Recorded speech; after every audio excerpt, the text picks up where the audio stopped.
នីតិវិធីនៃការសម្រេចឃុំខ្លួនបណ្ដោះអាសន្ន 1. ការសម្រេចឃុំខ្លួនបណ្ដោះអាសន្ន មាត្រា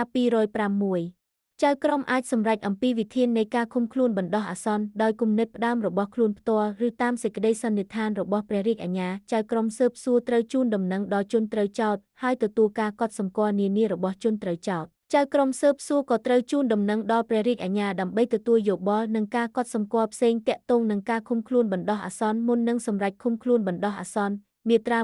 136 និងមាត្រា 130 ដើមបណ្ដឹងរដ្ឋវិន័យមិនអាចប្តឹងសុំវិធានការនេះដោយផ្ទាល់ទៅចៅក្រមស៊ើបសួរទេ ប៉ុន្តែអាចធ្វើឡើងតាមរយៈព្រះរាជអាជ្ញា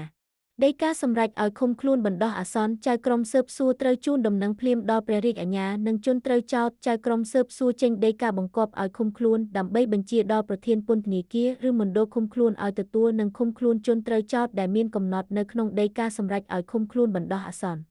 2. ការសម្រេចមិនឃុំខ្លួនបណ្ដោះអាសន្ន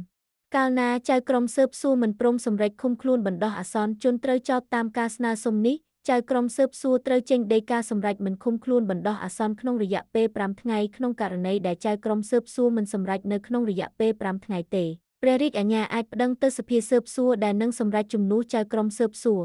ដីកានេះមិនចាំបាច់មានសំអាងហេតុទេ ព្រោះជាគោលការណ៍គឺជនត្រូវចោទត្រូវមានសេរីភាពហើយត្រូវជូនដំណឹងជាបន្ទាន់ដល់ព្រះរាជអាជ្ញា